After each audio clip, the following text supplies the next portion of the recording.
sabem que nós vamos trabalhar o tema da lição dos jovens. Logo após nós estaremos despedindo o irmão Michael, que é o dirigente da congregação, e empossando o irmão Antônio Carlos, que estará assumindo. Todos os jovens trouxeram a sua revista da escola bíblica. Qual é o assunto da nossa lição? Já. Todos trouxeram a revista da escola bíblica. Qual é o assunto da nossa lição? Santificação, o caminho que leva à vida eterna com Deus. Então é santificação. É a forma como nós temos de viver uma vida eterna com Deus. O texto principal diz assim: segue a paz com todos e a santificação, sem a qual ninguém verá o Senhor. Irmãos, eu não sei por que as pessoas têm uma dificuldade de compreender que a santificação tem a mesma exigência de nós vivermos a paz com todos os irmãos à nossa volta. Todos nós temos as nossas dificuldades, temos as nossas esquisitices, mas nós precisamos suportar uns aos outros. O apóstolo Paulo, na carta que ele escreve à igreja de Colossos, ele disse que a única forma de nós conciliarmos essas diferenças é nós estarmos fundamentados no vínculo da perfeição, que é o amor. Claro que todos nós, estando em Cristo, nós encontraremos nele a possibilidade de olhar para os nossos irmãos como Cristo olha para nós. Eu não posso perdoar o meu irmão mais do que o que Cristo perdoa, mas pelo menos da mesma quantidade é um dever meu, porque somos seguidores de Cristo. Aí eu não sei, porque tem pessoas que acham que vivem uma vida de santificação, mas é intrigado com o irmão e acham que vai para o céu. Isso é um engano muito grande, porque sem a santificação e sem a paz com todas as pessoas, ninguém verá Deus. Ninguém. Não tem uma forma, é impossível. O resumo da lição diz: o crente deve se esforçar para viver em paz com todos. Isso significa que não é fácil, mas o esforço deve haver. E o esforço é de cada pessoa. Cada um de nós devemos nos esforçar para isso. E a partir desse esforço, para viver em paz com todos, também para ser santo. Eu lembro aos irmãos que ser santo não é ser perfeito. Ser santo, de acordo com a lição que nós estudamos, é porque nós estamos em Cristo, por Ele nós fomos justificados quando nós nos entregamos a Cristo, ou seja, foi zerado toda a dívida que nós tínhamos, mas nós não nos tornamos anjos, nós continuamos seres humanos. A gente vai falhando nessa vida, então nós vivemos um processo de santificação, uma santificação progressiva. Mas está chegando o dia da glorificação, que será a santificação plena. Isso só acontecerá quando nós estivermos lá. É claro que isso não é um conforto para a gente viver no pecado. Eu não estou dizendo isso. Mas em contrapartida, nós temos encontrado durante a nossa vida muita gente com problema, porque não querem ter nenhum pecado, nenhuma falha. Um dia desses eu senti falta de um irmão e eu fui em busca de saber por que ele não estava congregando. Ele disse: não, pastor, porque tem uma coisa assim na minha vida, tem outra ali. Irmão, se você quiser zerar tudo isso aí, é só na eternidade.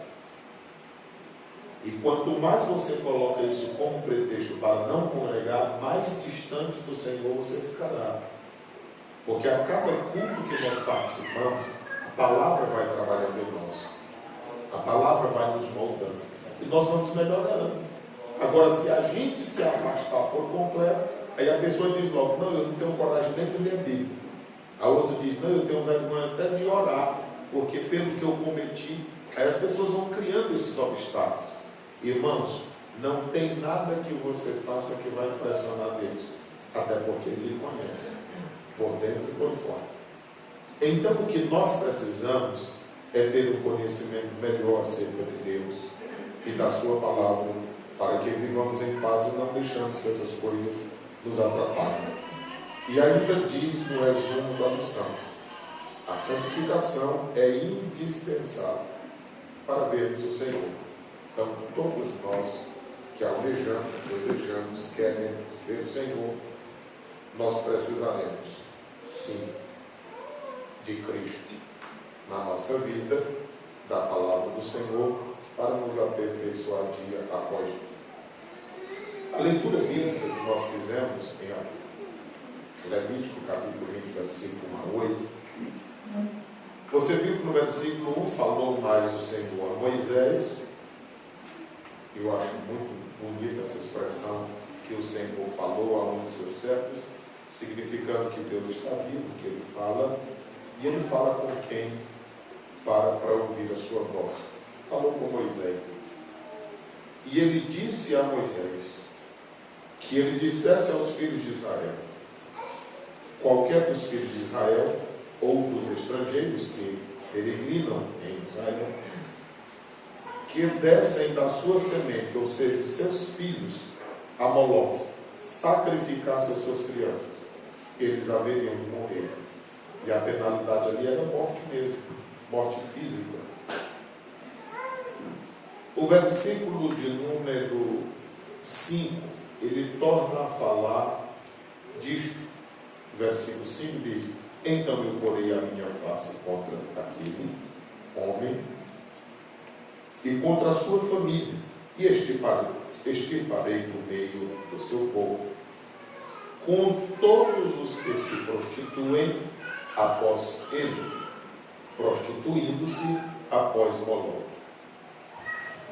Uma pessoa pode incentivar outra a pecar, e parece que é mais fácil alguém ter resultado quando incentiva outra a pecar, do que o resultado de alguém conseguir que o outro acerte. Isso é muito fácil a conta. É difícil que as pessoas que estão na igreja conduzam quem está no mundo a se entregarem a Cristo. Mas é muito fácil alguém que não está comprometido com Deus, de repente tirar alguém que está aqui dentro e levá-lo para lá. Por que há essa facilidade? Primeiro, porque pouco se lê a Bíblia e pouco se vigia.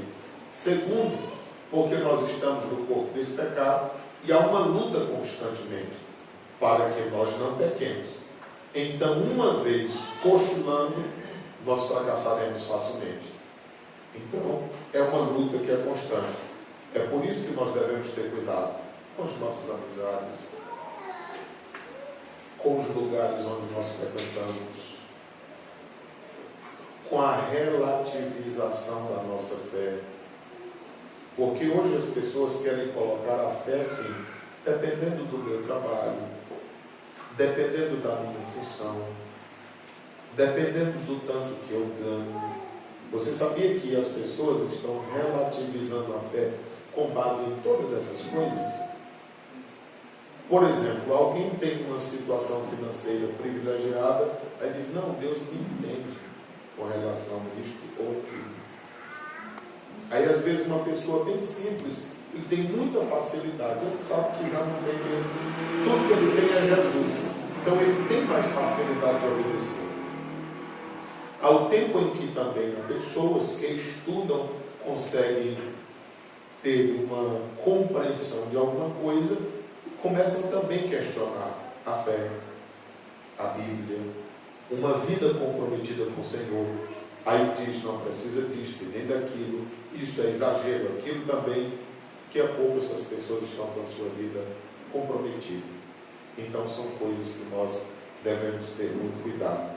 Versículo de número 6 diz o seguinte, quando uma alma se virá para os adivinhadores e encantadores.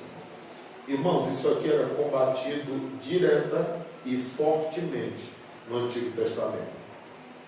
Eu tenho dito aos irmãos que a história é um ciclo. Todo tempo. De tal forma que Salomão disse em Eclesiastes 1, 9 e 10, ninguém pode dizer, veja isso, é novidade, nunca aconteceu. Ele disse, não, tudo já foi anteriormente.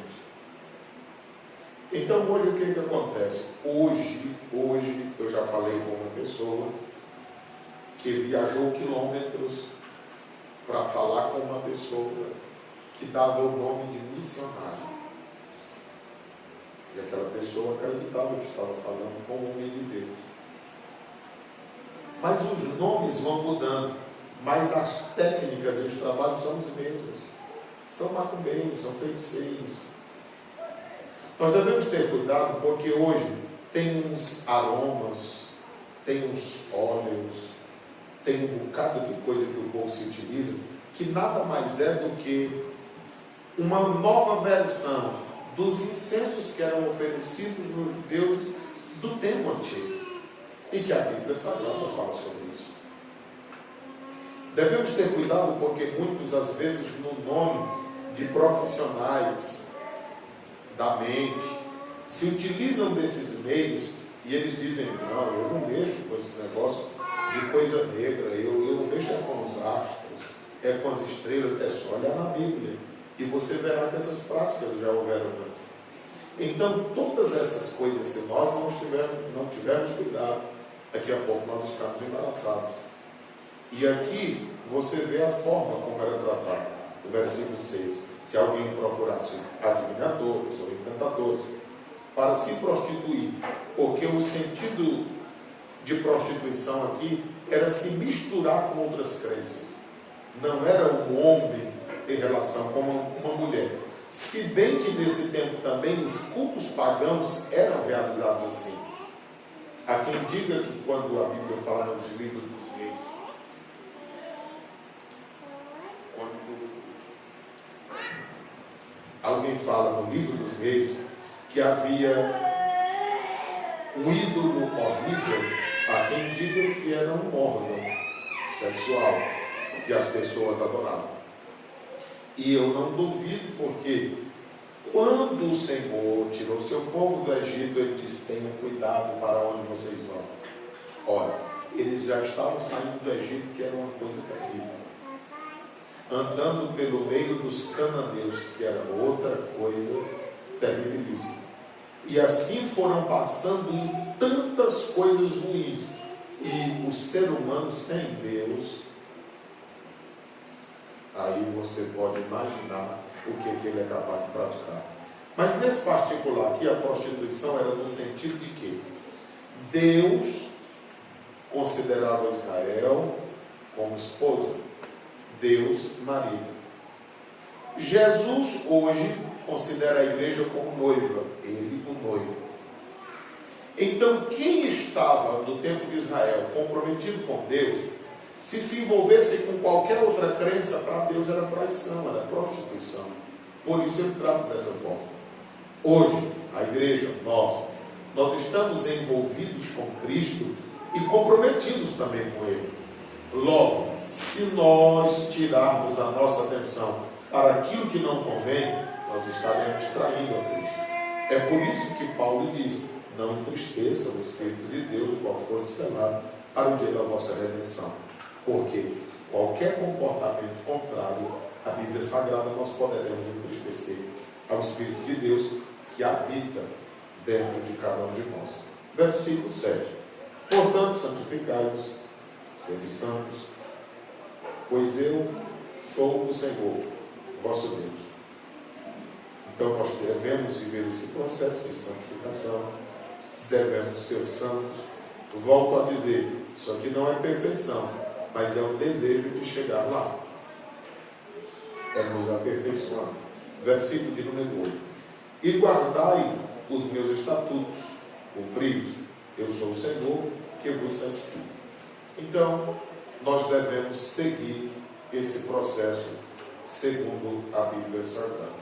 A introdução da nossa lição mostra que santificação é a separação do crente do mundo, das obras da carne para uso exclusivo de Deus.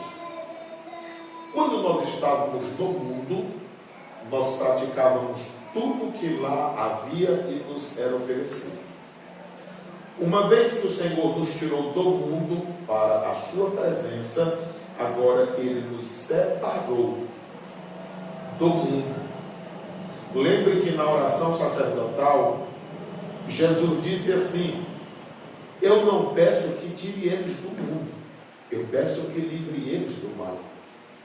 Irmãos, a gente não tem como viver alheio a esse mundo. Você precisa estudar, precisa trabalhar, precisa viver. Agora, nós sempre deveremos ter o cuidado para nós não nos contaminarmos com aquilo que o mundo oferece. Esse é o nosso cuidado básico. Se a gente não tiver esse cuidado, nós vamos nos embaraçar. Nós fomos tirados do mundo, separados, estamos servindo a Cristo. Agora nós não podemos cumprir as obras da carne, as quais estão listadas em Gálatas 5, versículo de número 20 a seguir. Obra da carne, fruto do Espírito, está listada ali. Enfim, a obra da carne é tudo aquilo que nós sentimos o desejo de fazer, mas que poderá nos afastar de Deus. Quanto mais nós nos distanciarmos da Bíblia, mais essas vontades da carne prevalecerão. Quanto mais nós nos aproximarmos da Bíblia, lendo-a, orando, participando dos trabalhos da igreja, mais essas vontades se afastarão. Isso é comum. Agora, mesmo sendo jovem, não é só o jovem, o ancião também, o adulto, o casado, o não casado, todos têm desejos. Agora, quanto mais se aproxima de Deus, ele vai receber de Deus a capacidade para dominar esses desejos. Agora, ninguém vai ficar sem eles. E quando você achar que não tiver desejo nenhum, com 100 anos, a sua mente ainda vai pensar o que não deve. Aí, a gente repete aquela velha frase: a gente não pode impedir que um pássaro sente na nossa cabeça, mas a gente pode impedir que ele faça um ninho. Todos sabem o que quer dizer que, se o pensamento vem, eu não posso evitar. Agora eu posso evitar que aquele pensamento fique fermentando a minha mente. São essas coisas que nós devemos ter cuidado, porque ninguém está livre dos pensamentos. Por quê?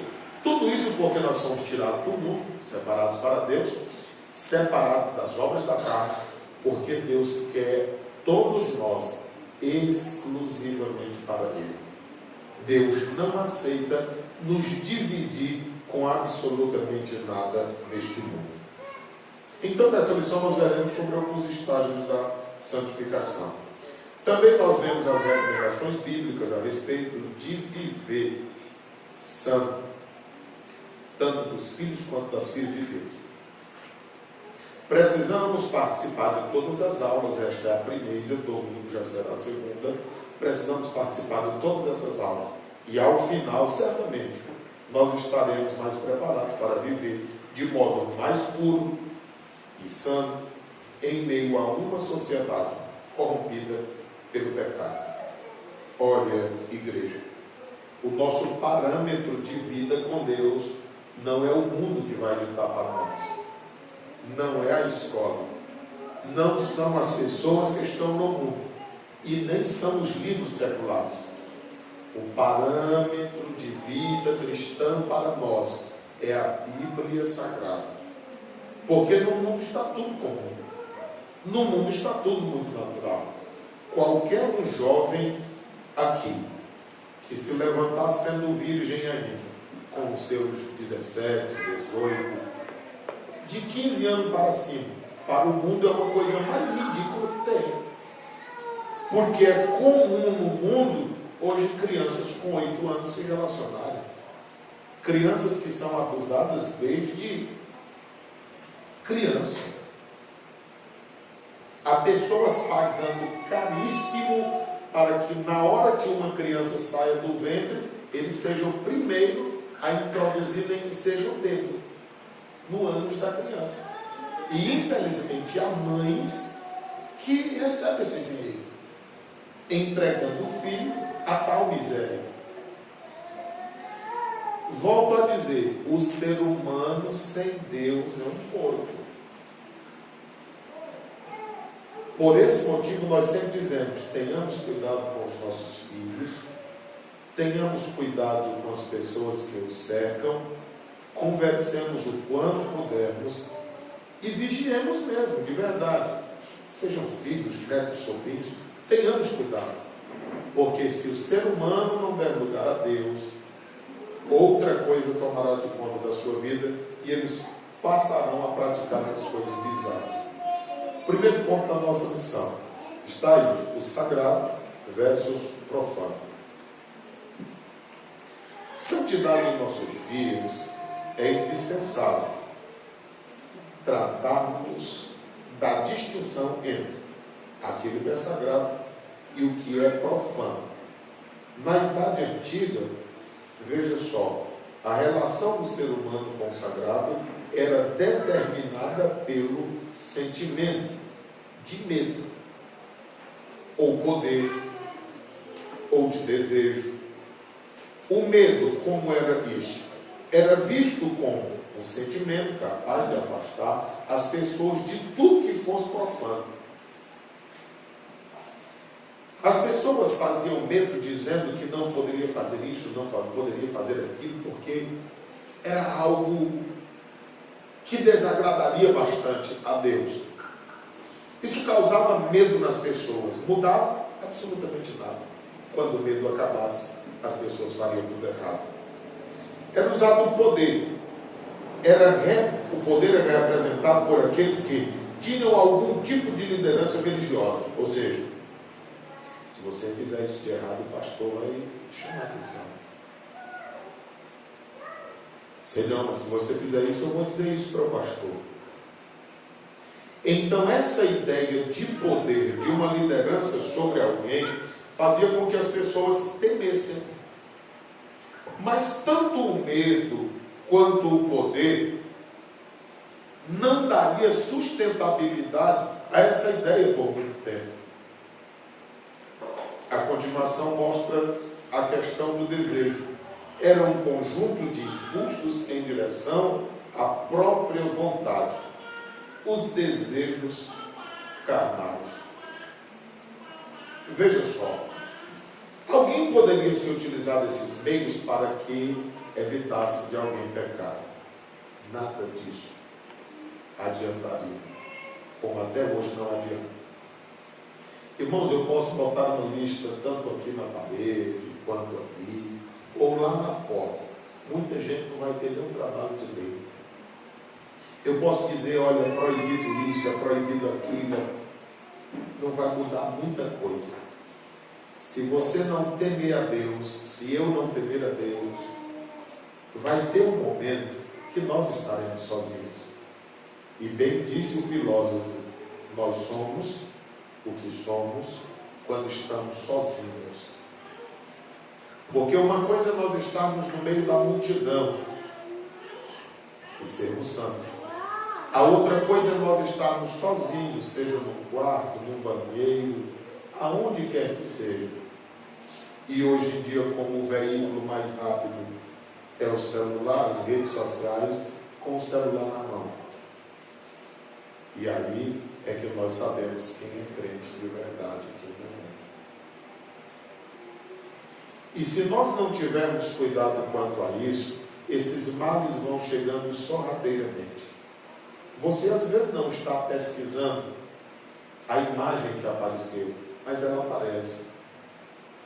É a sua crença e temor a Deus que vai lhe fazer deletar ou passar a página, ou a curiosidade, que é obra da carne.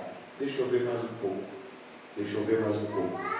E a Bíblia diz, os olhos nunca se fartam de ver, o inferno nunca se farta de queimar.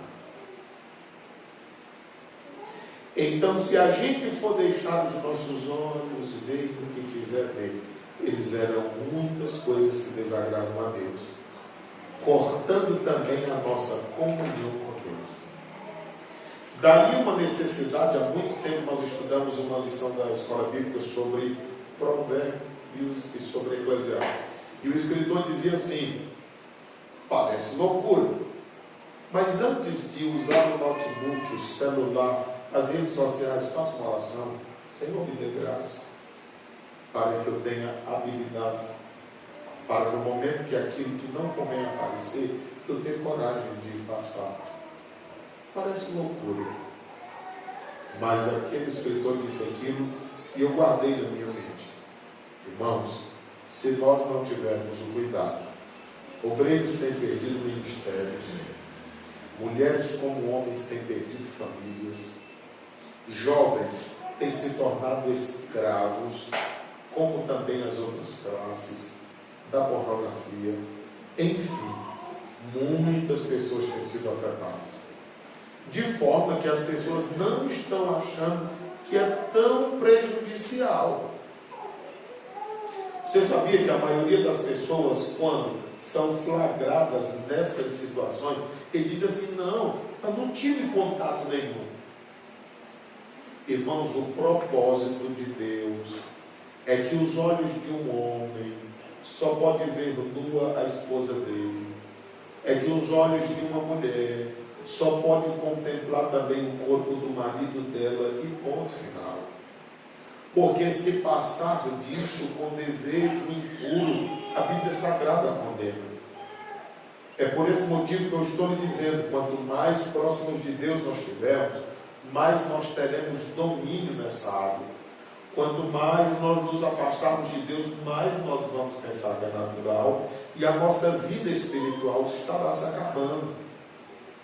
São essas coisas que nós devemos ter cuidado e não ter medo. Não ter medo de quem tem poder ou autoridade sobre nós, mas sim o domínio próprio, que é o que nós precisamos, e também controlar os nossos desejos. Na antiga aliança, o sagrado era visto como tudo aquilo que era relativo à religião, seja, culto, os ritos, não deveria ser infringido. O profano era tudo aquilo que não pertencia à religião. Então, na antiga aliança, tudo que se sabia sobre o que era santo era tudo aquilo utilizado para o cultuar, e tudo que era profano era aquilo que não respeitava o que era tido como sagrado. Segundo o subtópico diz aí a concepção e a vinculação com o sagrado. Vamos lá. As sociedades. A sociedade, de uma forma geral, ela tem concepções diferentes com respeito ao sagrado. No geral, os não crentes recebem tantas informações a respeito de Deus que acabam por formar uma concepção nem sempre correta a respeito do Todo-Poderoso e sobre o que é santo. Na hora que eu li aqui, eu lembrei de uma pessoa que eu fui evangelizar e ela morava do lado de uma irmã que ela passou muita tribulação com o marido. E ele batia bastante nela, não deixava ela frequentar os cultos, mas quando ela ia, quando chegava, apanhava, enfim, ela sofria bastante. Aconteceu que aquele homem teve um AVC e não ficou muito bem das ideias. Ele ficou como uma criança. E aí ela saía para a igreja e dizia, fica aí, velho, que agora, meu Deus, te pegou. E os vizinhos dela foram vendo aquilo ali e disseram, esse Deus é muito mau. E porque eles não conheciam toda a história. Eu conhecia, mas eles não. Eles diziam, essa mulher disse que foi Deus que fez isso com o marido dela e tal. Então, quando eu cheguei para pregar ali, o povo dizia assim, Deus me livre, o Deus teu, mesmo daquela irmã. Só mais eu mesmo. Não, ele é mau demais. Você já viu como é que ele está lá? E eu visitava, eu sabia como é que ele estava. Até eu explicar isso, levou tempo. O que eu quero dizer é que, às vezes, a nossa forma de agir e de falar faz com que, ao invés das pessoas temerem e respeitarem a Deus, tenham medo mesmo e não queiram contato com Ele. Ela via como uma porta, porque agora ela tinha a liberdade de ir e voltar, sem que ele a impedisse. Mas até que o povo entendesse isso, e na realidade não era uma forma sábia dela agir daquela forma, mas que ela teve um alívio, teve, pelo menos não apanhava mais. Mas essas formas de nós falarmos de Deus, às vezes faz com que as pessoas tenham compreensão errada de Deus. E nós devemos ter cuidado quanto a isso. Algumas pessoas não crentes também têm a concepção diferente a respeito do que é divino e do que é sagrado. Mas na sua maioria elas têm esperança em uma vida após a morte. Consequentemente, há uma prescrição de ritos, práticas, com requisitos para alcançar este novo estágio depois da morte. Irmãos, todas as pessoas, por mais que elas queiram dizer que não creem, mas dentro de cada ser humano há um testemunho de que há uma eternidade que nos aguarda. Às vezes as pessoas não sabem bem como chegar. Hoje eu evangelizava uma pessoa e os olhos lacrimejavam e eu perguntei como é que está. A pessoa disse, muito melhor agora, porque você está na minha casa. Então você vê o respeito e a consideração das pessoas por um crente ir à sua casa. Aí eu disse, onde você está? Você tem certeza de salvação? Eu disse, olha pastor, eu tenho feito tudo para ser salvo, mas eu ainda não descobri o que Deus tem comigo. Eu preciso descobrir qual é a minha missão. Isso com os olhos em lágrimas. Ela disse, eu nunca fui na Assembleia, mas eu já passei por momentos que eu disse, se um dia eu fosse crente, seria da Assembleia. Eu admiro muito a igreja de vocês. Aí eu lembro da responsabilidade que pesa sobre nós, porque ela disse admirar. Você já pensou se nós vivermos de qualquer forma lá fora? Aí ela vai dizer, de quem é aquele crente? É da Assembleia? Vixe. Você está entendendo o quanto a nossa vida, a nossa forma de viver é importante? E aí ela conversou bastante, nós falamos acerca da Bíblia Sagrada, mas a gente vê que as pessoas têm a consciência de uma eternidade. Elas sabem que não estão seguras onde estão. E estão preocupadas em como descobrir o que fazer. Em descobrir como fazer para chegar à eternidade. Até os ditos ateus, eles sabem que existe uma eternidade. Todo ser humano tem essa convicção. Eles procuram meios e formas para dizerem que estão salvos. Eu lembro-me que há poucos dias teve uma morte na cidade e as pessoas me procuraram desesperadamente para mim estar naquele momento último daquela família. Mas eu não estava aqui. Eu estava em uma longa viagem. E eu fiquei me perguntando, por que o pastor?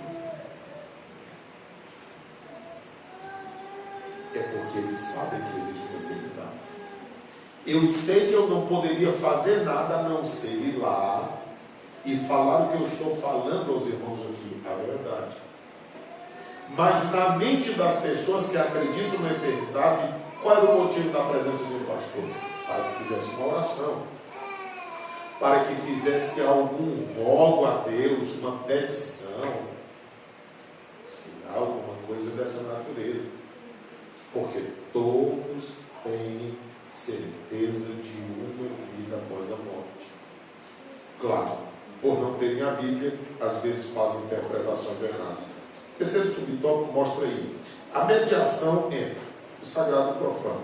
O sagrado e o profano são antagônicos, enquanto o sagrado tem origem em Deus e é baseado nas Escrituras, o profano vem do maligno e encontra lugar no velho homem. E como estou falando aqui de sagrado e profano, deixa eu lhe dizer uma coisa. A palavra de Deus é palavra de Deus na boca de Deus e na boca de um servo de Deus fiel a Deus. A palavra de Deus na boca do diabo é palavra do diabo. Porque todas as vezes que você viu o inimigo citar a Bíblia na Bíblia Sagrada, sempre ele ou acrescenta ou diminui, mas nunca fala exatamente como diz a Bíblia. Por que eu estou lhe dizendo isso? Porque alguém às vezes se impressiona, não, mas alguém citou a Bíblia, mas a interpretação. Ontem você viu o texto que o irmão leu na abertura do culto, 1 Coríntios 9, 22, quando Paulo diz: eu fiz-me de tudo para ganhar a todos. Aí o povo pega aquilo ali e diz que Paulo fazia tudo que dava na telha. Estava alguém dançando rock, ele ia lá dançar rock para ganhar. Estava alguém ali, você está entendendo ao ponto que as pessoas chegam? Paulo fez de tudo para ganhar a todos, mas tudo que ele diz ali era o que não comprometeria a comunhão dele com Deus e que ele não se tornasse profano, mas sempre estivesse velando e zelando pelo sagrado.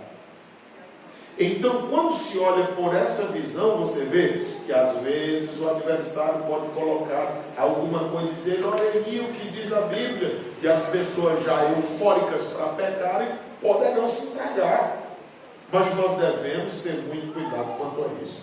No Antigo Testamento, quem cuidava das coisas divinas era o profeta, o sacerdote e o rei. O profeta trazia de Deus ao povo, o sacerdote as questões do povo a Deus, e o rei geralmente ele tinha o papel de agir de uma forma correta, com justiça. Esses comandavam o povo. Aí tinha o sumo sacerdote, que ele era responsável pelo culto, a adoração e o sacrifício. Essas funções, elas representavam o povo de Israel diante de Deus. O profeta falava em nome de Deus e exortava tanto o rei, quanto o sacerdote, quanto o povo. É por esse motivo que nem sempre um profeta é bem quisto quando é profeta de verdade, porque geralmente a sua mensagem é de exortação. A forma como o crente se relaciona com o Senhor vai interferir no seu conceito de santidade. A forma como o indivíduo se relaciona com Deus pode ter diferença no seu conceito de santidade. Quem está perto de Deus recebe exigências de Deus e quem está longe não recebe. Você lembra de João, que estava bem pertinho de Jesus, e o evangelho de João é diferente dos demais? Mateus, Marcos e Lucas é chamado de evangelhos sinóticos, porque eles eram semelhantes. O evangelho de João não é chamado assim, porque o evangelho de João é totalmente diferente dos demais. João era aquele que reclinava a cabeça no peito de Cristo. Você lembra que todos os evangelistas falaram que sangue saiu quando Jesus foi furado, mas João disse que viu sair água. Como é que vê sair água? Água transparente. Para ver, no mínimo, tinha que estar perto. João estava perto até na hora da morte de Cristo. De tal forma que ele escreve o Evangelho, escreve a primeira, a segunda, a terceira carta e ainda o Apocalipse. No dia da ceia, quando Jesus coloca a mão no prato e diz: tem um que vai me trair, a Bíblia diz em João 13 que Pedro acenou para João: pergunta a ele quem é de nós. Por que Pedro não pergunta? Ele não era sempre atirado? Mas ele não estava tão perto de Jesus. A Bíblia diz que até no momento da crucificação ele seguia de longe, o que trouxe muitos prejuízos para ele. Mas João estava tão perto que, mesmo querendo tirar a vida dele, Deus não permitiu, e Pedro mostrou inveja por isso. Ele disse: está dizendo que o homem vai esperar a volta. Ele disse: o que tu tem a ver com isso? Se eu quero que ele espere eu voltar, tu cuida em me seguir. E João, quando foi abandonado na ilha de Patmos, já que não dava conta de matá-lo, para ver se as feras o devoravam, ele disse: no dia do Senhor eu caí por terra. Ouvi uma voz como a voz de muitas águas. Quando olhei para ver quem era, o cabelo era como a lã, olhos como chama de fogo, um cinturão no peito e de repente os pés de latão reluzente. Tudo isso tem uma simbologia, uma revelação bíblica para nós. Eu estou só lhe dizendo que ele teve uma das mais belas revelações da Bíblia Sagrada, porque ele estava perto de Jesus. A tua ou a minha aproximação de Cristo interfere no nosso conceito de santidade. Alguém vai dizer, pode tudo, quem serve a Deus. Essa pessoa está bem distante de Deus. Alguém vai dizer, tem que ter critério para quem serve a Deus. É alguém que está se aproximando dele. É assim que a Bíblia Sagrada nos mostra. Glória a Deus por isso. A palavra do Senhor nos mostra também, no segundo ponto da nossa lição, o que é a santificação. Compreendendo os termos santo, santidade, aí eles usam duas palavras aí, kadosh, santo, kodesh, santidade, que significam separação do que é comum ou puro, aquilo que é consagrado a Deus. Era a mesma palavra usada para os sacerdotes, para o altar ou para algum lugar. Era utilizado também para demonstrar a santidade de Deus, que o qualifica para julgar pecados. Por quê? Porque Deus é santo. Segundo se toca as leis de Deus sobre pecados sexuais, está aí a referência de Deuteronômio, e está as leis divinas sobre os pecados sexuais. Os israelitas eram o povo de Deus, deveriam evitar tais pecados. Nação, ao se estabelecerem como nação da terra prometida, pois estavam cercados por povos que eram impuros. Aí está a referência de Colossenses 3, 5 a 8. Paulo conheceu a importância da pureza sexual. Tal pecado tem o poder de destruir pessoas e até mesmo a nação. É tão combatido nas Escrituras Sagradas. Irmãos, quando se fala de pecados sexuais na Bíblia Sagrada, às vezes a gente lê e hoje a gente já compreende. Mas no meu tempo de criança, ler o Antigo Testamento e ver o que estava escrito, quando a Bíblia diz, não te deita com um animal como se fosse com um homem ou com uma mulher. Meu Deus, o que é isso? Hoje parece que já é comum, mas é pecado.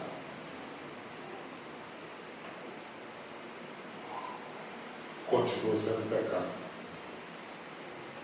Você sabia que há pessoas que têm prazer em manter relação sexual com o defunto? É chamado necrofilia. A maioria dessas bandas de rock pesado, antes de subirem ao palco, passam no necrotério. Porque aquilo dá-lhe uma possibilidade de serem possuídos por demônios. E há quem diga servir a Deus que ouve música de rock. Estudos comprovam que uma música tranquila lhe dá um sentimento de paz, de espírito, ao tempo que também essas músicas de heavy metal, ela mexe com o psicológico e até com o sistema nervoso. Mas as pessoas acham natural. E já existem igrejas que no culto de jovens, todos os jovens estão de pretos, as meninas de batom preto, os jovens também, e eles se reúnem no templo, jogo de luz, e eles dançam até suar. E eles dizem que estão adorando a Deus. O que é isso? É profanação.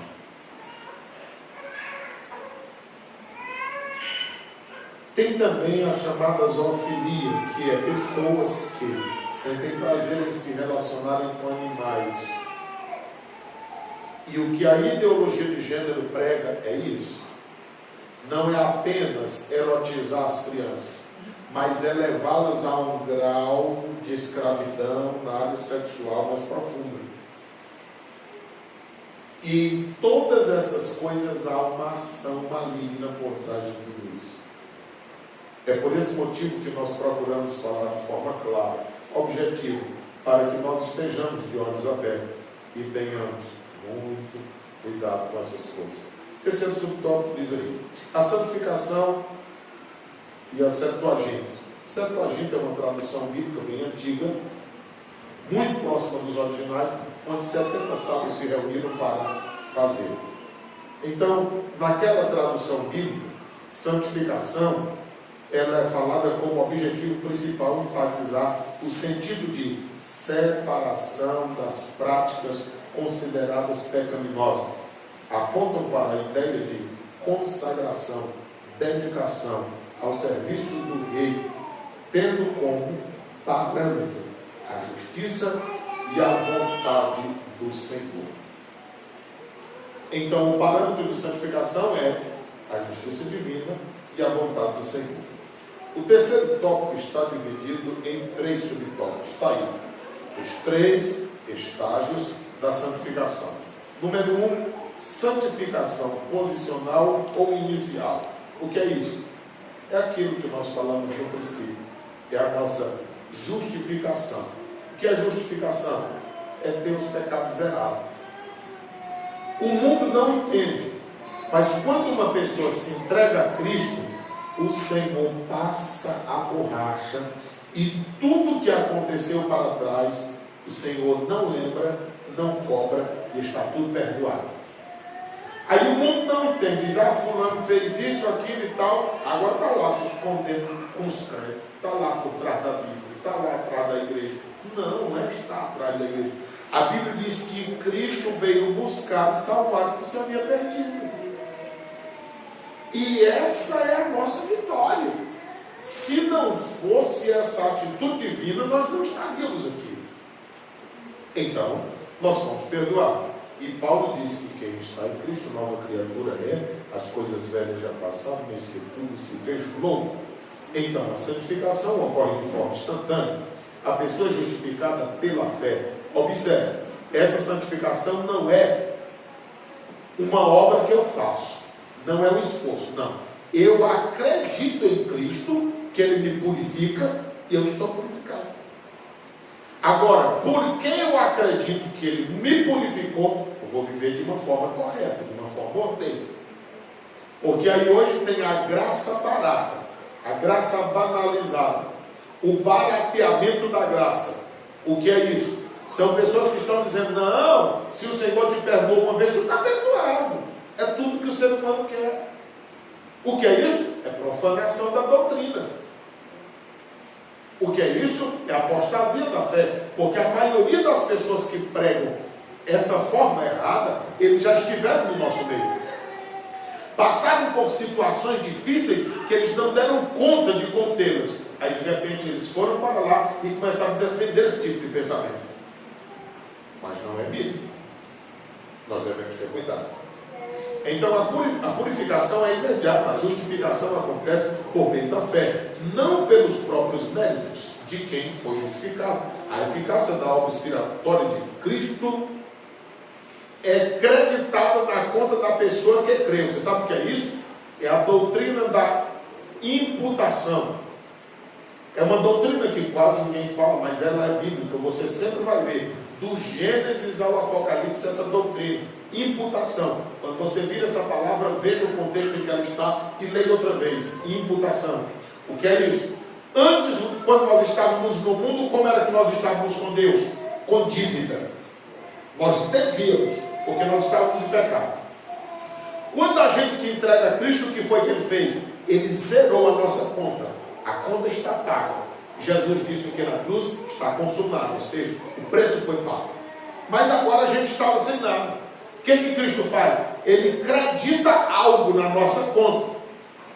Ele põe algo na nossa conta, faz um crédito para nós. Hoje está todo mundo aí: faz um Pix para mim, né? Às vezes a gente vai dizer: obrigado, eles aceitam o Pix. Então, é isso que acontece na vida da salvação. Você estava devendo, a conta foi tirada e o Senhor agora põe algo na sua conta. Ou seja, nós temos crédito com Deus por meio de nosso Senhor Jesus Cristo. Irmãos, nós temos muito privilégio. E às vezes a gente deixa fugir como se nada fosse. Mas o Senhor ama você e a mim, a nós. A justificação é um ato de Deus, porque Ele é supremo juiz. Ele muda o ser humano de réu, de condenado, de perdição eterna. Pelo amor de Deus, olha. A posição de santo e justo diante dele, ela é condicional, eficaz enquanto se mantém uma vida em santidade. Você é justificado. E essa justificação permanece enquanto você permanecer na casa de Deus. Se você sai da presença do Senhor, a conta agora é dobrada. Por quê? Porque você foi perdoado. Você sabe dos benefícios que tinha. E mesmo assim você decide distanciar-se de Deus. Aí é quando o escritor aos Hebreus, capítulo 10, versículo 26 em diante diz: agora resta tão somente uma expectativa de condenação e juízo, tendo em vista que você desprezou o sangue pelo qual foi salvo. Segundo subtópico, a santificação continua, porque ela é progressiva. Porque isso é a busca que nós devemos ter constantemente. Como? Leia a palavra. Ora, participa dos trabalhos. A santificação ela é dinâmica, é um processo progressivo, é contínuo. A santificação ela continua progressiva, acontece na vida das pessoas que já foram justificadas como algo natural, pois a pessoa, uma vez justificada, recebe uma nova natureza que torna alguém que não se acostuma mais com uma vida de pecado. No entanto, ela deve vigiar, pois a velha natureza continua atuando na vida do crente. Há muitas coisas que, se os irmãos que estão aqui chegarem e me disserem assim: eu posso fazer isso? Eu direi: não, você é crente. Mas uma pessoa está lá no mundo querendo entrar na igreja e acha muito difícil deixar muita coisa. O que eu digo a elas? Pode vir. Pode vir e fique desse jeito, não tem problema nenhum. Porque eu acredito no que eu prego e no Espírito que rege as nossas vidas. Dentro de poucas semanas, uma pessoa que congrega bem, ouvindo o que nós estamos ouvindo, eles se sentirão mal. Por que eu digo isso? Porque eu convido pessoas para vir ao culto e as pessoas dizem assim: ô pastor, eu não tenho roupa adequada para ir para o culto. É aí onde eu tenho vergonha de alguns crentes dizer que não precisa ser falado de uso e costume na casa de Deus. E não era para precisar mesmo, se todos fossem convertidos. Mas às vezes as pessoas vêm à igreja de qualquer forma, e alguém que não é crente ainda diz: pastor, não tem roupa adequada. O que essa pessoa está me dizendo? Que aqui não é qualquer lugar. Como o fórum não é, as pessoas vão lá bem vestidas. Quantas pessoas não já foram para audiências ali e voltam porque estão de bermuda? Aí na casa do Senhor o povo quer bagunçar. Então, quando se olha para tudo isso, nós vemos que há uma progressividade na santificação. Mas chegará a santificação final, que nós também chamamos de glorificação, que é quando a pessoa for justificada, a pessoa que já foi justificada ainda tem que conviver com a velha natureza, enquanto nós estamos aqui. Mas a santificação somente alcançará o seu estado pleno e perfeito quando a velha natureza for finalmente removida e mortificada. Portanto, a santificação final não será alcançada nesta vida. Isto acontecerá somente com a glorificação, quando os salvos receberão os seus corpos glorificados, semelhantes ao de Cristo, depois da ressurreição. Irmãos, é por esse motivo que eu tenho dito muito à igreja, e como tem aparecido muito a questão de toque, às vezes para muitos é um obstáculo acreditar nisso. É por esse motivo que eu digo, às vezes uma boa teologia já é o suficiente para a cura de toque. Porque se a pessoa conhecer a doutrina da santificação, conhecer Deus de verdade, ele terá uma possibilidade de se recuperar melhor. Porque às vezes quem tem toque religioso está todo o tempo se condenando.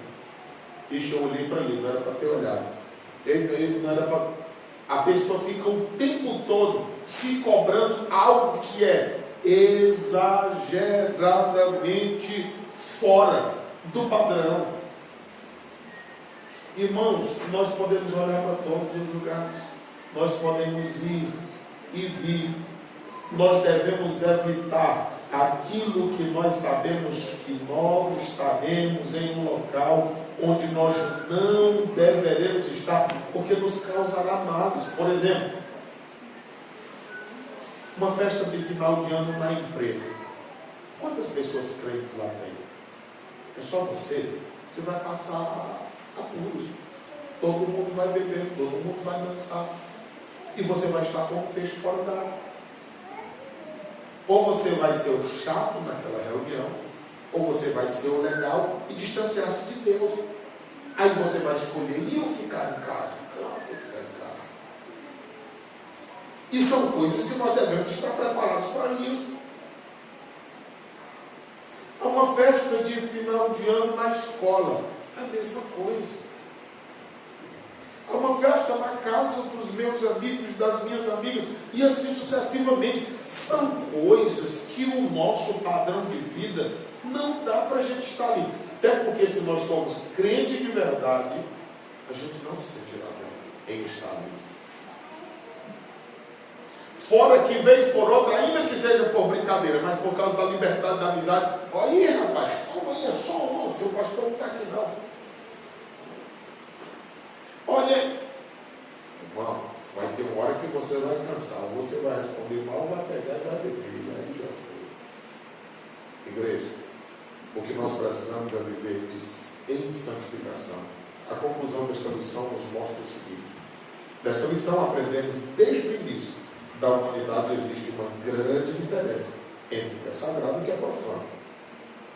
De acordo com as Sagradas Escrituras, sabemos que o sagrado é algo que é separado para uso exclusivo de Deus. Aprendemos também que a santificação em nós ocorre em três estágios: inicial, no momento da conversão, a continuidade da progressividade durante a caminhada cristã e a final, com a nossa glorificação do corpo na eternidade, que está chegando esse dia, não demora. Aqui nós estudamos esta lição sobre santificação, é de número 1, número 2, domingo na Escola Bíblica Dominical. Quantos entenderam? Diga amém. Amém. Alguém tem alguma pergunta?